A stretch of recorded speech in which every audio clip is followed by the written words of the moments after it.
Irmãos, mais uma vez estamos reunidos para adorar ao Senhor e estudar a sua palavra. Que a graça do nosso Senhor Jesus Cristo esteja com todos vós. Espero que todos estejam bem guardados, protegidos e buscando ao Senhor nesse tempo de isolamento, através da oração, da leitura da palavra de Deus, na boa comunhão com o Senhor e uns com os outros. Temos estado orando por cada irmão, buscando a graça de Deus para cada família, para todos nós, crentes no Senhor Jesus Cristo, e também a misericórdia para aqueles que ainda não creram em Jesus. Hoje, pela manhã, nós queremos meditar em mais um texto do Evangelho de Lucas, e é um texto extremamente conhecido porque fala da cura do cego de Jericó. Nós vamos estar meditando nesse texto lá em Lucas capítulo 18, do verso 35 ao verso 43, e estaremos encerrando os estudos no capítulo de Lucas 18. Veja como temos caminhado, progredido, como é maravilhoso estudar a Bíblia parte a parte e meditar em todos os trechos do Evangelho de Lucas e de outros textos da Bíblia que nós temos procurado estudar. Então, nós queremos ler Lucas capítulo 18, do verso 35 a 43, que é a história da cura do cego de Jericó, e vamos meditar nesse texto na seguinte ideia, essa é a ideia que vai nos desafiar hoje pela manhã.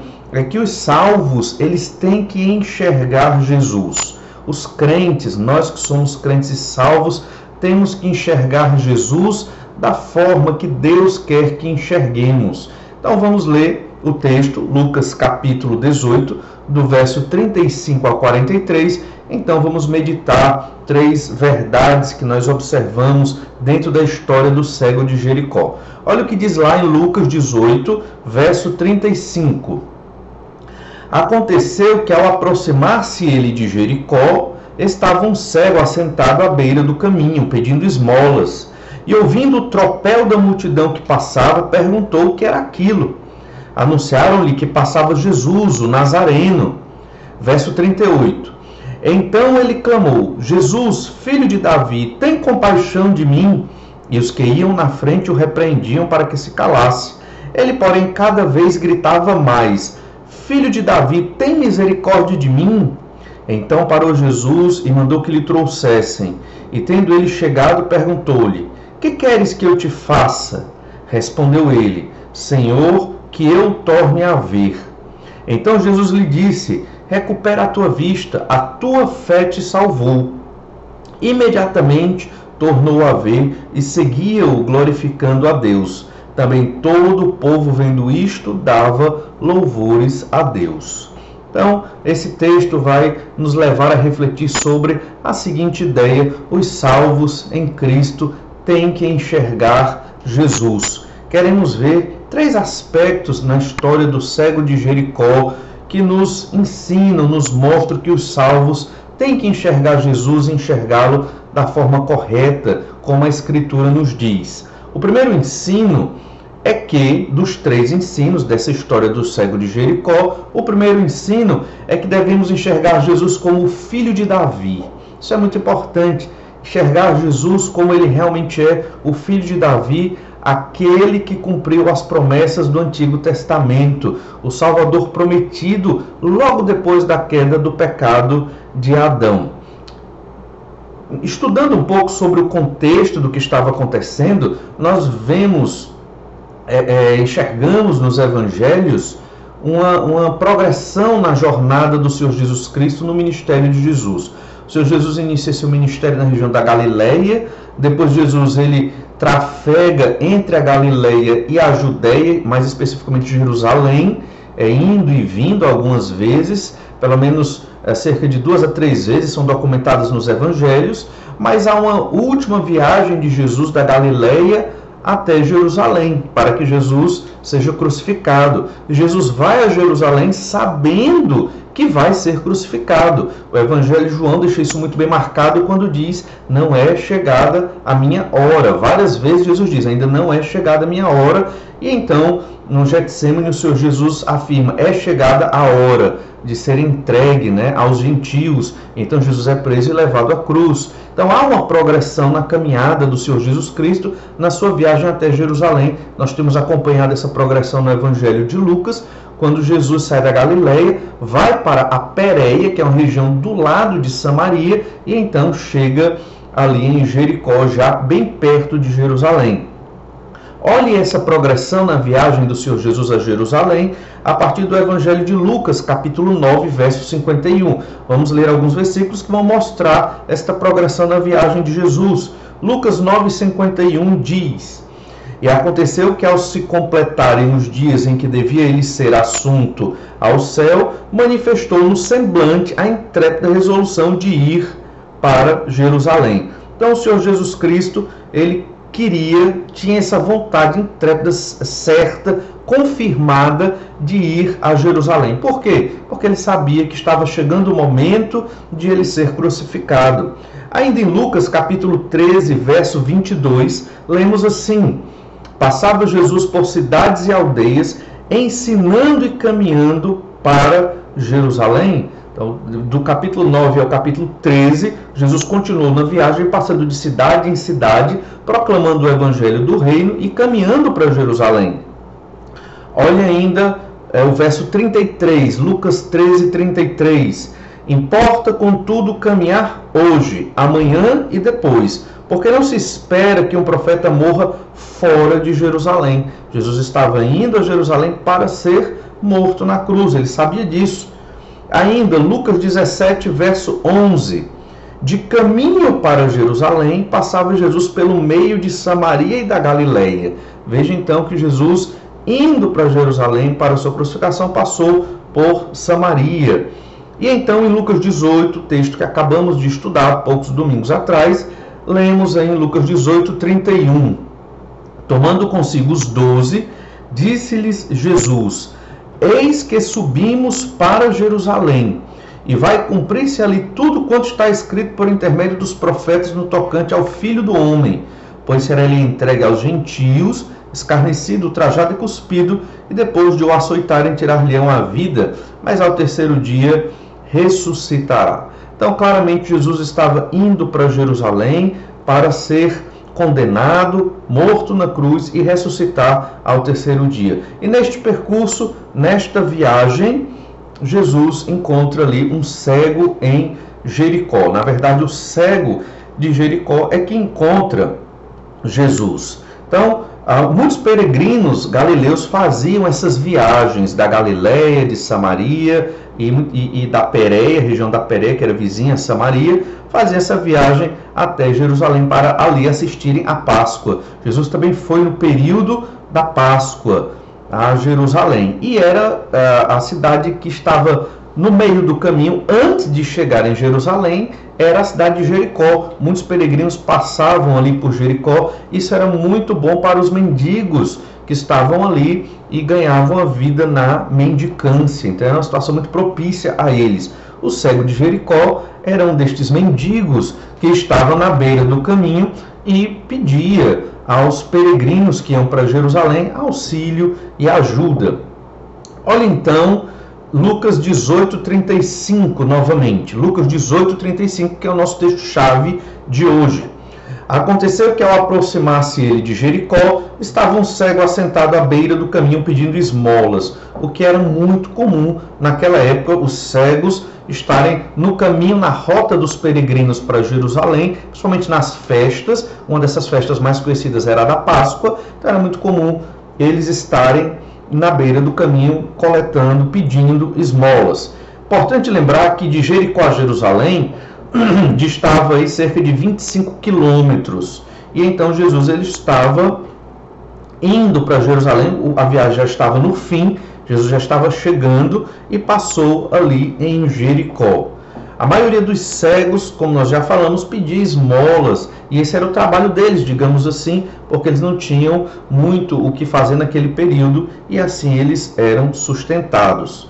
E então, enquanto o cego estava ali, ele ouviu a multidão se movimentar, a multidão falar demais, e o mover daquela multidão, as vozes, e ele quis saber o que estava acontecendo. Verso 36 diz, Lucas 18:36, e ouvindo o tropel da multidão que passava, perguntou o que era aquilo. Afinal de contas, cego, não tinha como saber o que era, ele perguntou aos que estavam passando. E então a multidão, muitos deles lhe disseram que passava ali Jesus, o Nazareno. Irmãos, essa história do cego de Jericó, ela aparece nos outros evangelhos sinóticos. Os evangelhos sinóticos são Mateus, Marcos e Lucas, os evangelhos mais semelhantes. O evangelho de João é bem diferente dos outros 3 evangelhos. Não quer dizer que ele não fale do Senhor Jesus Cristo como o Salvador do mundo, claro que sim, mas tem características bem diferentes. Já Mateus, Marcos e Lucas, eles contam muitas histórias idênticas. A história do cego de Jericó aparece nos 3 evangelhos, e o evangelho de Mateus e de Marcos aqui acrescentam algumas informações interessantes que o evangelho de Lucas não acrescenta. A primeira dessas informações é o nome do cego. Lá em Marcos, capítulo 10, verso 46, Marcos registra que o cego é chamado de Bartimeu. É a mesma história, mas o nome do cego é colocado por Marcos. É Bartimeu, o nome do cego, filho de Timeu. Então lá em Marcos 10, 46, nós lemos assim: e foram para Jericó. Quando ele saía de Jericó, juntamente com os discípulos e numerosa multidão, Bartimeu, cego, mendigo, filho de Timeu, estava sentado à beira do caminho. Então é a mesma história. Jesus indo ali para Jericó encontra Bartimeu, o cego, e mendigo também. Uma segunda informação, e até a informação aparentemente mais controversa, ela está no Evangelho de Mateus, capítulo 20, verso 30. Vamos ler lá em Mateus 20, verso 30. E eis que 2 cegos, assentados à beira do caminho, tendo ouvido que Jesus passava, clamaram: Senhor, filho de Davi, tem compaixão de nós. Então você já deve ter percebido que a informação diferente aqui é que eram 2 cegos e não somente um. Só Mateus apresenta esta informação. Agora, não veja isso como um erro ou uma contradição, de modo nenhum. Nós temos que ver os evangelhos de modo complementar. A questão aqui é que Lucas e Marcos enfatizaram o cego que foi atrás de Jesus, que se interessou por Jesus e clamou a ele. Certamente os cegos poderiam estar em grupos, eles poderiam ter amigos cegos que estavam juntos ali, um fortalecendo o outro de alguma forma. E a ideia é que um desses cegos foi quem se pronunciou e clamou por Jesus. Na verdade, não foi um coro de 2 cegos falando ao mesmo tempo, não é essa ideia. Mas um deles clamou, Um desses cegos clamou por Jesus, embora o outro estivesse junto, embora o verbo esteja no plural, mas um foi que teve a palavra, que buscou, que se interessou, e como vemos na história, foi aquele que creu. Então, na verdade, simplesmente os outros 2 evangelistas, autores dos evangelhos, eles enfatizaram mais um cego do que os 2, o que não é uma contradição. E um terceiro detalhe muito interessante também, que parece uma contradição, essa terceira informação nos fala que tem evangelhos que dizem que Jesus entrou ali em Jericó e evangelho que diz que Jesus saiu de Jericó. Como é que pode Jesus na mesma viagem entrar e sair e encontrar o cego? Então Mateus e Marcos dizem que Jesus saiu de Jericó. E Lucas, como acabamos de ler, diz que Jesus entrou em Jericó, porque ele aproximou-se de Jericó. E a resposta ela é nos dada pela arqueologia. Na verdade, os evangelhos não estão errados ou em contradição, mas eles se complementam. Então, haviam 2 Jericós. Havia uma Jericó judaica, mais antiga, e uma Jericó romana. A Jericó romana, mais moderna para a época, obviamente, era a Jericó que Lucas estava se referindo. E a Jericó mais antiga, que era muito próxima da Jericó romana, era a Jericó judaica. E esta outra é feito referência a partir dos outros 2 autores dos evangelhos, Mateus e Marcos. Então, assim fica fácil de compreender e de conciliar a história dos evangelhos, a história do cego de Jericó, nos 3 evangelhos. Aí você diz, não, mas isso não parece ser algo provável. E, pelo contrário, acontece na nossa própria cultura hoje em dia. Por exemplo, aqui no estado do Ceará, nós temos um Juazeiro, uma cidade chamada Juazeiro, e nós temos na Bahia, perto de de Juazeiro do Norte, que é a cidade do Ceará, nós temos outra Juazeiro. Então existem duas Juazeiros muito próximas. Você pode sair de uma numa viagem de carro e chegar em outra. E dependendo da perspectiva, se você não explicar bem, ninguém vai saber de qual Juazeiro você saiu. Você tem que especificar. A do Norte é a Juazeiro do Ceará. E a outra cidade cujo nome é Juazeiro é a da Bahia. Então, isso acontece não somente no contexto bíblico aqui em Jericó, como também no nosso contexto moderno. O fato é que o cego ouviu o barulho da multidão e ele interessou-se por chamar Jesus. E ele chamou de uma maneira bem veemente. Isso é muito interessante, muito importante. Ele buscou Jesus, ele clamou por Jesus ali. Na época, por onde Jesus passava, as multidões o seguiam. Eram muitas pessoas seguindo Jesus, porque Jesus fazia muitos milagres. Mas lembre-se, quando Jesus morre na cruz e ressuscita ao terceiro dia, lá em Atos capítulo 1, versículo 15, nós ouvimos dizer que cerca de 120 pessoas eram os convertidos em Jesus. Ou seja, o fruto do ministério do Senhor Jesus Cristo, nos seus 3 anos de ministério intenso aqui na terra, resultou na conversão de 120 pessoas. Então, das multidões que o seguiam, eram poucos realmente que estavam comprometidos com o Senhor Jesus Cristo. Isso é muito importante, porque enquanto Jesus passava, muitas pessoas o seguiam, muitos queriam saber de Jesus, mas muitos o procuravam pelos motivos errados. O cego Bartimeu, o cego de Jericó, procurou Jesus pelo motivo correto. Um exemplo do que nós estamos querendo colocar aqui está lá no Evangelho de João, capítulo 6, verso 26. João, capítulo 6, fala da multiplicação dos pães, um sinal, um milagre maravilhoso que Jesus realizou. No entanto, as pessoas passaram a procurar Jesus pelos motivos errados. E Jesus diz aqui em João, capítulo 6, verso 26. Respondeu-lhes Jesus, em verdade vos digo, vós me procurais não porque vistes sinais, mas porque comestes os pães e vos fartastes. Então, as pessoas estavam buscando Jesus não porque viram Jesus fazer os sinais do Messias, os sinais que o credenciavam como o Salvador prometido do Antigo Testamento, mas procuravam Jesus porque eles queriam comida, queriam satisfazer as suas necessidades mais imediatas. Então, da multidão que seguia Jesus, muitos procuravam Jesus somente para ter o benefício, somente para serem curados, somente para terem o pão ou para terem algum tipo de benefício por parte do Senhor Jesus Cristo.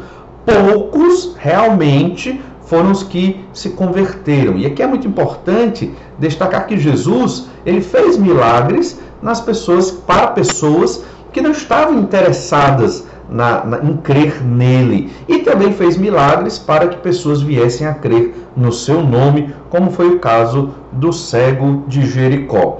Veja então como o cego de Jesus, ele via Jesus. Como será que ele enxergava Jesus mesmo sendo cego? Será que ele queria somente a cura da sua visão? Certamente ele queria voltar a enxergar, é muito óbvio na história do cego de Jericó. No entanto, era somente assim que ele via Jesus, um curandeiro, uma pessoa que iria restaurar-lhe a vista? Nós vamos ver no texto que ele pensava muito mais de Jesus do que a ideia de ser o Senhor somente um curandeiro. Então, olhe Lucas capítulo 18, verso 38. Olhe em Lucas capítulo 18, verso 38. Diz assim: Então ele clamou, o cego, Jesus, filho de Davi, tem compaixão de mim. E os que iam em frente o repreendiam para que se calasse. Ele, porém, cada vez gritava mais: Filho de Davi, tem misericórdia de mim. Então, por 2 vezes ele repetiu essa expressão. E o que fica muito marcado aqui é o filho de Davi, a expressão com que o cego chama Jesus. Isso indica que ele tinha esse entendimento de que Jesus, ele não era só um profeta, ele não era só um curandeiro. Jesus, ele era o Messias prometido, o Cristo, o Salvador que Deus tinha enviado e que realizaria sinais e milagres para provar e mostrar à humanidade que ele estava cumprindo as profecias do Antigo Testamento. Lá em Isaías 42, versos 6 e 7, mostra como o filho de Davi, o Messias, ele iria se apresentar para o povo como o Salvador. Isaías 42, verso 6 diz: Eu, Senhor, te chamei em justiça, tomar-te-ei pela mão, te guardarei e te farei mediador da aliança com o povo, e luz para os gentios, para abrires os olhos aos cegos, para tirares da prisão o cativo e do cárcere os que jazem em trevas. Então, Deus iria fazer assim com o filho de Davi, com o servo do Senhor. Esse aqui é o Messias, e Deus, o Pai, está dizendo que assim o Messias vai fazer. Ele vai abrir os olhos aos cegos, vai fazer com que o cego enxergue fisicamente e muitos cegos espirituais passem a enxergar a glória de Deus. Devemos enxergar Jesus como o filho de Davi. Muitas vezes nós, crentes, procuramos Jesus somente como aquele que vai resolver os nossos problemas. Procuramos Jesus somente para resolver as nossas aflições. E sabemos que Deus é o nosso refúgio e fortaleza e que a graça de Jesus é quem nos fortalece. Mas devemos buscar Jesus como o Salvador, o Messias, aquele que morreu na cruz pelos nossos pecados, para adorá-lo, para glorificar o nome do Senhor Jesus Cristo e servi-lo pelo que Ele é. Jesus é Deus, o Pai é Deus, o Espírito Santo é Deus, e devemos servir a Deus pelo que Deus é e não somente pelo que Deus faz. Quando você serve a Deus somente pelo que Deus faz, no dia em que você adoecer, perder seu emprego ou tiver uma grande dificuldade, saiba disso. É muito provável que a sua fé seja abalada e você comece a descrer no Senhor. Por quê? Porque você buscava a Deus somente pelo que Ele fazia. Busque a Deus pelo que Deus é, por Deus em essência. Deus é amor, Deus é bondade, graça, misericórdia, é todo-poderoso, é onipotente, onipresente, onisciente, infinito, na sua composição. Busque a Deus pelo que Ele é, primeiramente, e também, obviamente, pelo que Deus faz. Por isso, devemos enxergar Jesus como o filho de Davi. A ideia aqui é que o cego Bartimeu, o cego de Jericó, ele enxergou Jesus como o filho de Davi, o Salvador, o Messias prometido. Ou seja, ele queria a cura física, ele queria voltar a enxergar fisicamente, mas ele também queria enxergar espiritualmente. Um segundo ensino, segunda verdade dentro da história do cego de Jericó é que a fé que salva nos faz enxergar o Salvador.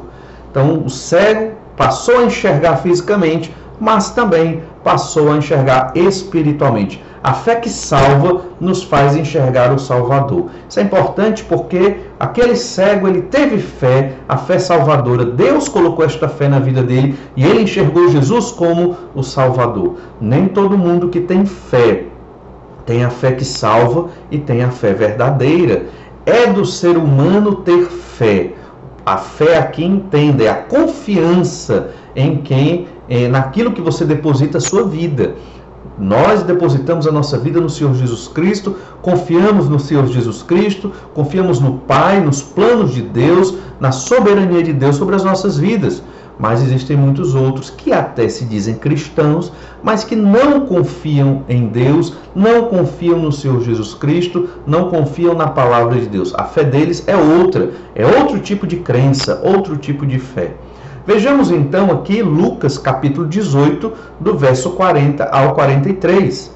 Veja que aquele cego chamou a atenção de Jesus. Uma multidão estava seguindo Jesus, mas Jesus somente parou por causa do clamor do cego. Jesus, filho de Davi, tem misericórdia de mim. Muitos outros estavam falando naquela multidão, muitos outros estavam clamando também a Jesus naquela multidão, tanto que o cego, ele perguntou o que estava acontecendo por causa do barulho da multidão. Mas Jesus parou por causa do cego que estava ali pedindo esmolas. Olha então, Lucas 18, verso 40, diz assim: Então parou Jesus e mandou que lhe trouxessem. E tendo ele chegado, perguntou-lhe: que queres que eu te faça? Respondeu ele: Senhor, que eu torne a ver. Então Jesus lhe disse: recupera a tua vista, a tua fé te salvou. Imediatamente tornou a ver e seguia-o glorificando a Deus. Também todo o povo, vendo isto, dava louvores a Deus. Claramente o cego queria voltar a ver. Jesus pergunta, o que queres que eu te faça? Jesus parou porque aquele cego chamou a sua atenção. Muito provavelmente o Senhor Jesus percebeu que aquele cego, ele não queria somente ver também, mas tinha um interesse de fé no Senhor Jesus Cristo. E então, imediatamente, ele voltou a ver. Mas um complemento importante aqui que nós queremos observar é que Jesus diz: recupera a tua vista, a tua fé te salvou.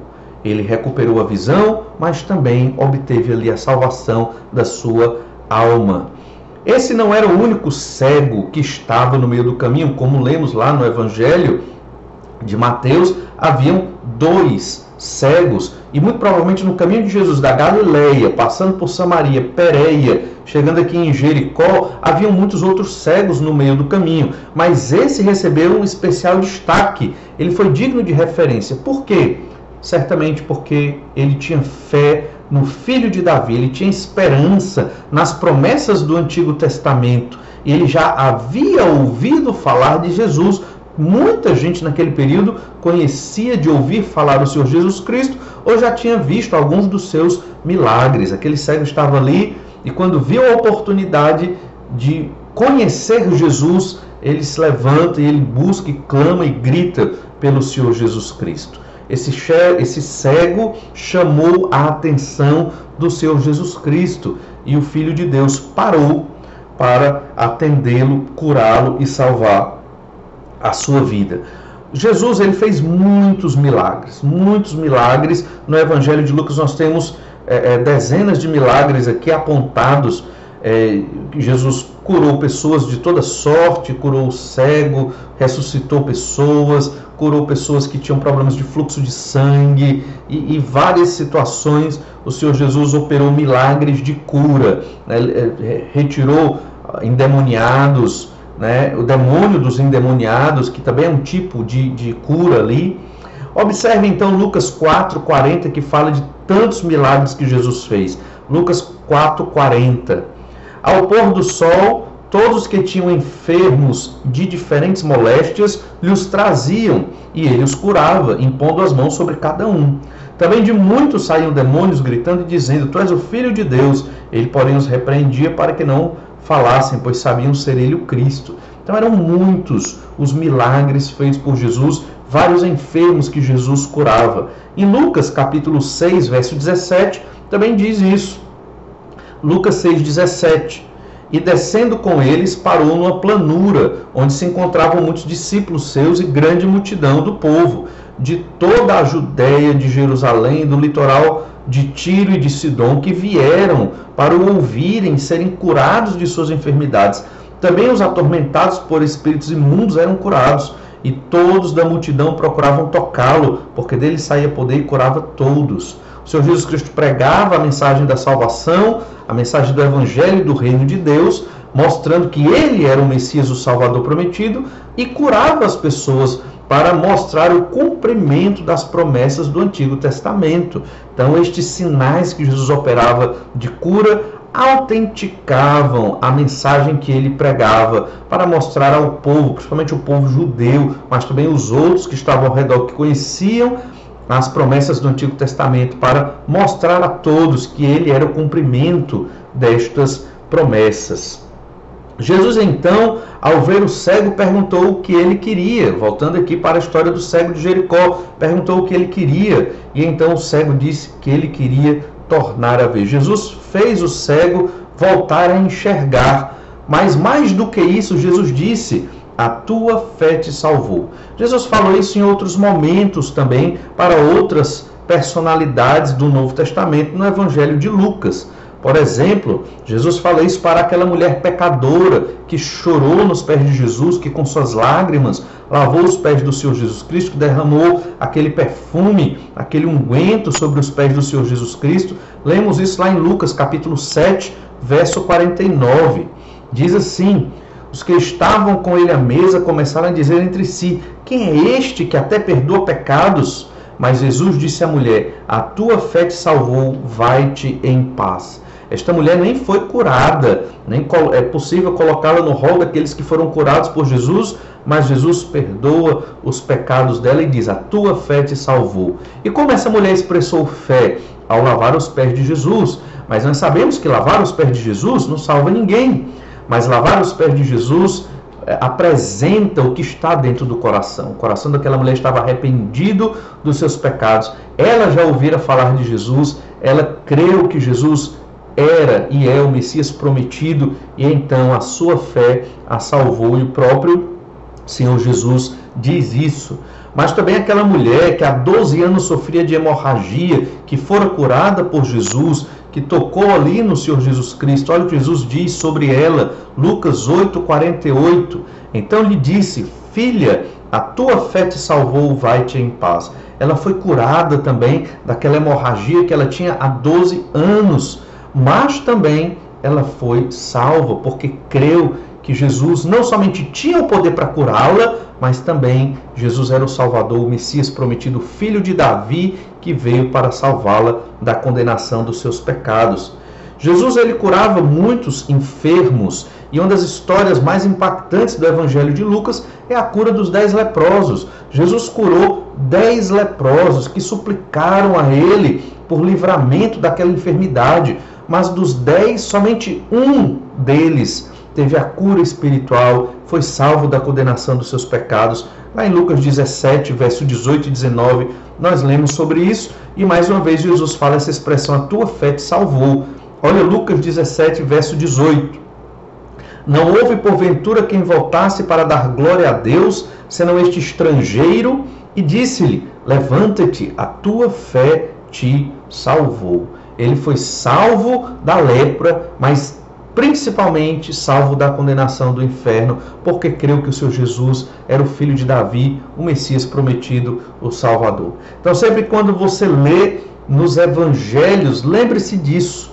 Quando Jesus cura alguém, expulsa um demônio, faz um milagre na vida daquela pessoa, o Senhor Jesus Cristo não está somente sendo gracioso, generoso e abençoando a vida daquela pessoa, mas mais do que isso, o Senhor Jesus está testemunhando para aquela pessoa que Ele é o Salvador da alma dela, e que se ela crer nele, ela não será condenada ao inferno de fogo. O cego de Jericó viu Jesus como o Messias e foi curado e foi salvo da condenação dos seus pecados.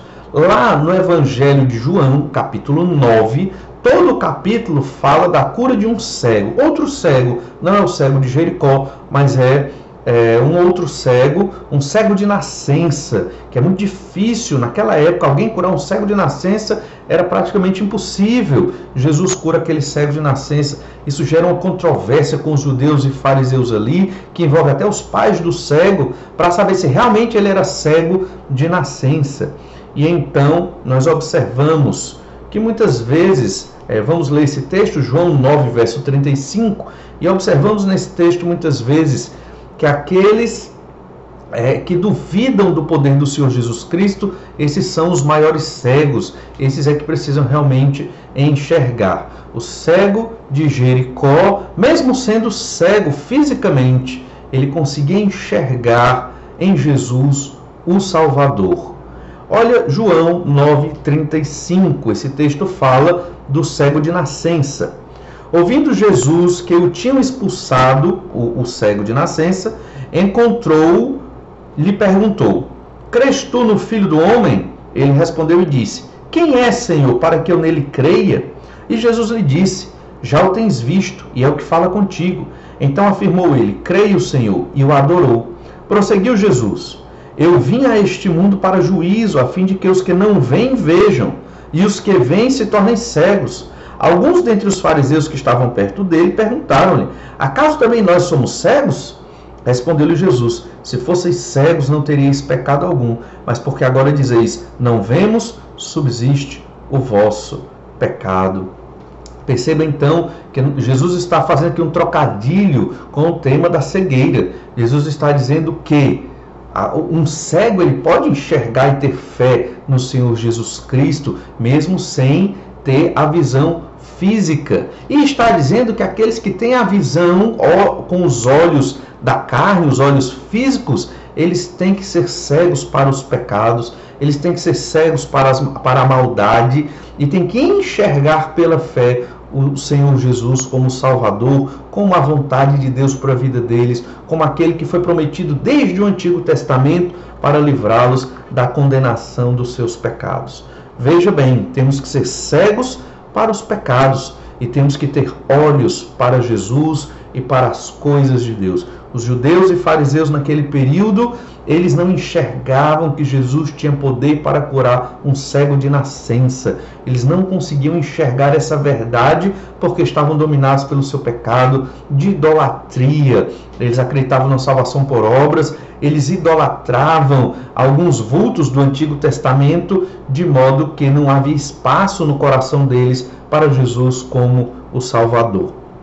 Nós, irmãos, que somos crentes no Senhor Jesus Cristo, temos que fazer como aquele cego de Jericó, temos que fazer como este cego de nascença, priorizar a nossa visão de Deus, como nós enxergamos Deus, como é nossa fé no Senhor Jesus Cristo. A fé que salva nos faz enxergar Jesus como Salvador. Esta é a verdade, a segunda lição que nós aprendemos na história do cego de Jericó, do cego Bartimeu. Nós temos que ter visão para ver Jesus como nosso Senhor e Salvador e deixar Jesus governar e comandar a nossa vida. Veja bem, Ele é o cabeça da igreja, Ele é a autoridade sobre nós, Ele é o nosso guia, Ele é o nosso exemplo. Nos miramos em Jesus e seguimos os ensinamentos de Jesus como dados nos evangelhos e como os apóstolos relataram. Percebem bem que essa deve ser a nossa visão, uma visão de fé para a salvação em Jesus, mas também uma visão de fé para obedecer o Senhor Jesus Cristo em todos os momentos. Os judeus não tinham essa visão do Senhor Jesus Cristo, eles eram muito vivos para o pecado, mas eles não tinham esta vida para buscar o Senhor. Eles não enxergavam Jesus como Salvador. Todo crente em Jesus que foi salvo, que tem esta fé salvadora, vê em Jesus o seu Senhor e o seu Salvador. E a terceira e última lição que nós observamos na história do cego de Jericó, que é o cego Bartimeu, está no verso 43. Verso 43, Lucas 18, verso 43 diz assim: imediatamente tornou a ver e seguia-o, glorificando a Deus. Também todo o povo, vendo isto, dava louvores a Deus. Perceba que, logo em seguida, que o cego foi curado e passou a ver física e espiritualmente, porque foi salvo pela fé no Senhor Jesus Cristo, este cego passou a glorificar a Deus. A terceira lição é esta: ver Jesus nos leva a glorificar a Deus. Quando nós estamos olhando para Cristo, olhando para a salvação no Senhor Jesus Cristo, nós que já cremos no Senhor Jesus Cristo, olhando para o exemplo e modelo de Jesus para nós, nosso Senhor e Mestre, nós vamos glorificar a Deus. Logo após a sua cura física e espiritual, aquele cego, ele passou a glorificar a Deus. Em Isaías, capítulo 29, verso 18, nós temos aqui o que será o mundo no futuro. Aí você pergunta, o que é que tem a ver o que será o mundo com aquilo que nós estamos estudando aqui do cego de Jericó? Olha Isaías 29, verso 18. Naquele dia, os surdos ouvirão as palavras do livro, e os cegos livres já da escuridão e das trevas as verão. Naquele dia se refere a um futuro, quando o Senhor Deus estiver governando este planeta, quando o Senhor Jesus Cristo estiver reinando efetivamente, quando não mais haverá pecado, quando não mais haverá dor e sofrimento, porque o governo do Messias estará instalado aqui neste planeta. Quando Jesus curou o cego de Jericó, o Senhor e muitos outros cegos, Jesus Cristo estava apenas mostrando um pouco de como será no futuro, de como serão as bênçãos quando vier o reino de Deus efetivamente sobre a terra. A cura do cego de Jericó era apenas uma amostra de como será o mundo sob o governo de Deus sem pecado. Ainda em Isaías, capítulo 35, verso 4, nós lemos assim: Dizei aos desalentados de coração, sede fortes, não temais, eis o vosso Deus.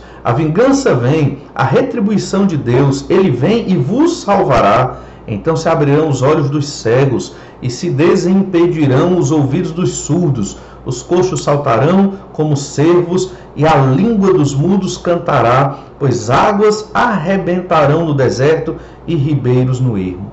Este é o mundo prometido por Deus a todos aqueles que creram no Senhor Jesus Cristo. Cegos enxergarão, os coxos pularão, haverá água nos desertos para poder irrigar todas as plantações, para matar a sede de todos. Ou seja, haverá um novo céu e uma nova terra, uma salvação plena, espiritual, física dos seres humanos que creram em Jesus e de toda a criação que foi corrompida pelo pecado. Tudo será salvo, tudo chegará à plenitude como Deus quer, um novo céu e uma nova terra. E por que falar disso? Porque este é o motivo de nós glorificarmos a Deus. Aquele cego, ao ter a sua visão restaurada, ele glorificou a Deus. Ao ser salvo, ele adorou e glorificou ao Senhor. Esta história, os milagres do Senhor Jesus Cristo nos evangelhos devem nos levar a glorificar ao Senhor nosso Deus. Nós devemos ver Jesus como o Senhor, o Salvador e o futuro governante de todo o planeta, para podermos assim glorificar o Senhor nosso Deus com cânticos, com a nossa vida, com a nossa obediência, com tudo que somos e podemos oferecer a Deus. O que não é muito por sermos pecadores, mas tudo que nós podemos dar ao Senhor deve ser para a glória dele, baseado exatamente nisso, no que Deus tem preparado para nós. Lembre-se, o cego de Jericó, ele experimentou na pele um pouco do que vai ser o futuro glorioso no reino de Deus, quando ele teve a sua visão novamente. Hoje nós sofremos por conta dos nossos pecados. Alguns têm enfermidades, outros têm situações financeiras difíceis, cada um vai ter o seu problema. E certamente é por conta dos pecados. Não um pecado específico, mas o contexto de pecado em que nós vivemos. No novo céu e nova terra não haverá esse tipo de sofrimento, de pranto, de dor. Nós não sofreremos com a perda dos nossos queridos, porque lá não mais haverá a morte. Então, este é um mundo preparado para nós, os que cremos no Senhor Jesus Cristo, aqueles que veem Jesus pela fé. Eles vão experimentar no futuro esta glória e no presente vão glorificar o nome de Deus. Ainda no Evangelho de Lucas, o Senhor Jesus confirma ser ele o Messias prometido pelos profetas, o Salvador.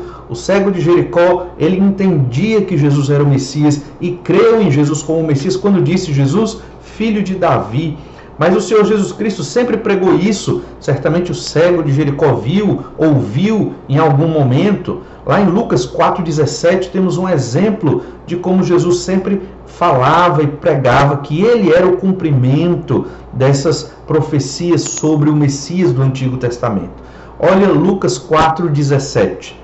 Então lhe deram o livro do profeta Isaías, e abrindo o livro, achou o lugar onde estava escrito: O Espírito do Senhor está sobre mim, pelo que me ungiu para evangelizar os pobres. Enviou-me para proclamar libertação aos cativos e restauração da vista aos cegos, para pôr em liberdade os oprimidos e apregoar o ano aceitável do Senhor.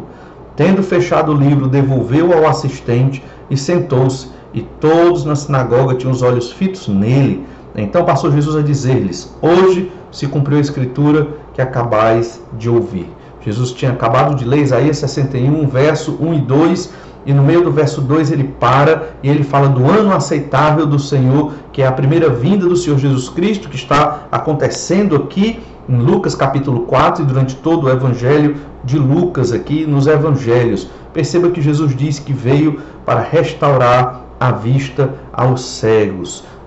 O milagre de dar a visão a um cego de nascença, ao cego de Jericó, mas também de abrir os olhos dos pecadores para enxergá-lo como o Messias prometido, o verdadeiro Salvador. Olha, nos momentos de sofrimento da nossa vida, nós podemos deixar de enxergar Jesus. Por isso a ideia, temos que ver Jesus como Ele é, o nosso Senhor e Salvador, porque isso nos leva a glorificar a Deus. Somos tentados nos momentos de sofrimento. Quando você passar por um sofrimento, por uma dificuldade, como aquele cego estava passando durante tantos anos da sua vida, como aquela mulher com 12 anos de hemorragia, certamente sofreu bastante, nós começamos a duvidar de Deus, nós começamos a duvidar que Jesus é o Senhor, começamos a duvidar do Evangelho e da salvação. E aí a incredulidade entra no nosso coração. Então nós devemos lembrar do exemplo de João Batista.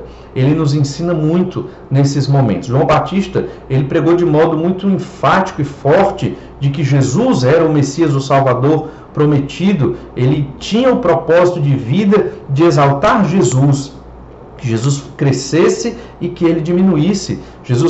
João Batista reconheceu que era indigno de atar as sandálias do Senhor Jesus Cristo. João Batista cria que Jesus era o Messias, o Filho de Deus. Mas no momento em que ele foi preso ali por Herodes, João Batista duvidou. Ele duvidou se realmente Jesus era o Messias.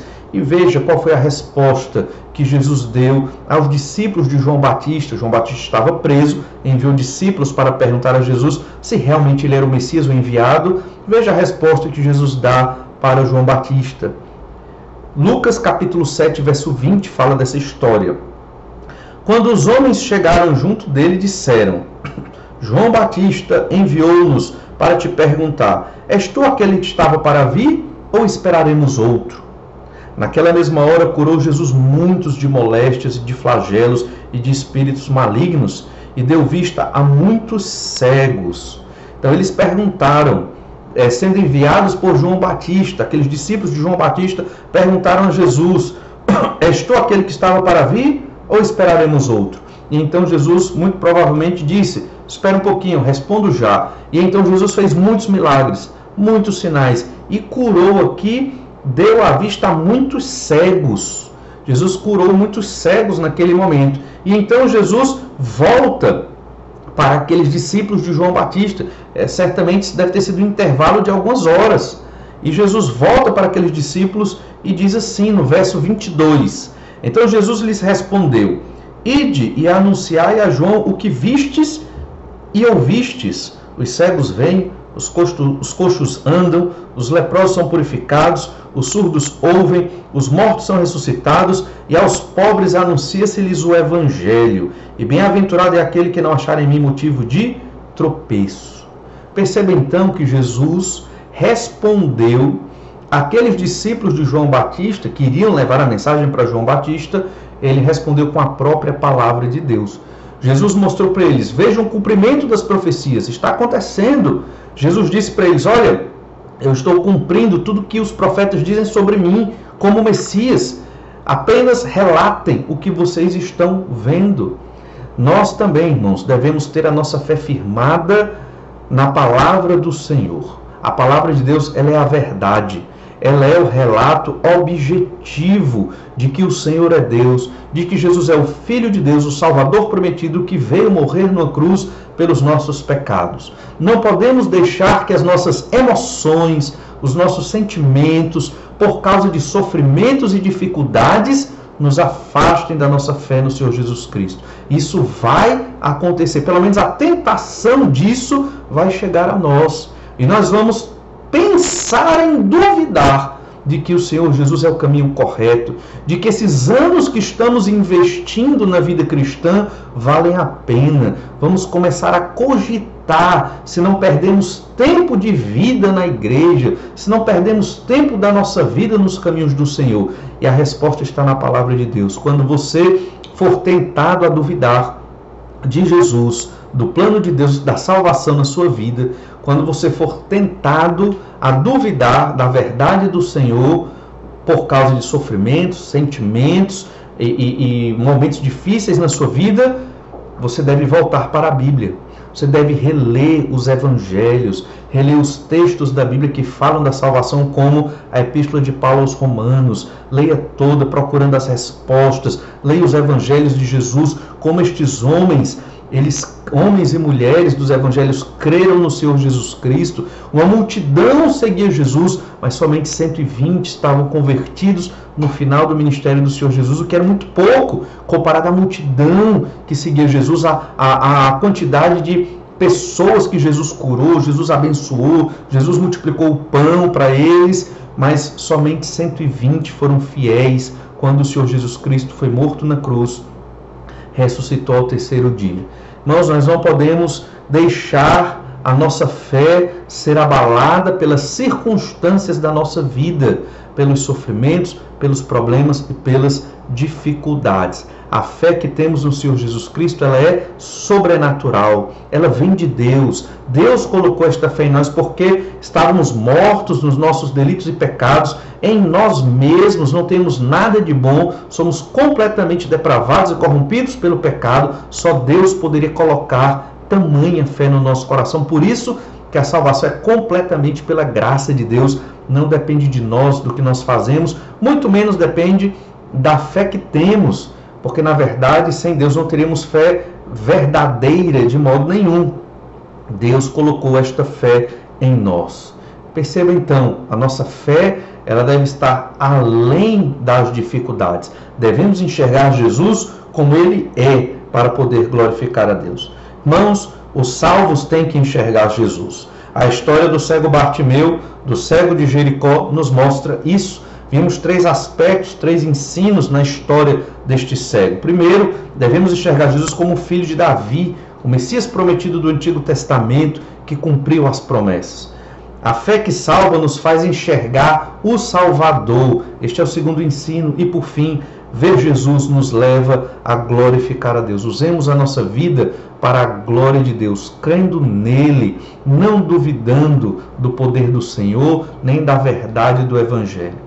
Aquele cego enxergou Jesus pela fé, foi curado e foi salvo. Muitos judeus, mesmo enxergando fisicamente, não enxergavam Jesus como o Senhor e Salvador de suas vidas. Louvado seja Deus, porque nós que cremos em Jesus, recebemos a bênção de ver Jesus como nosso Senhor e Salvador. Não permitamos que outras coisas nos afastem de Jesus, não permitamos que outras coisas ofusquem a nossa visão de fé do Senhor Jesus Cristo, da glória que o Senhor preparou para nós no novo céu e na nova terra. Vivamos para honrar e glorificar o Senhor na nossa obediência, com a nossa vida, com o nosso melhor, com o empenho, com tudo que temos, para que o Senhor nosso Deus seja glorificado. Que Deus abençoe a todos, que a palavra do Senhor seja uma bênção nas nossas vidas e que cada vez mais ampliemos a nossa visão de fé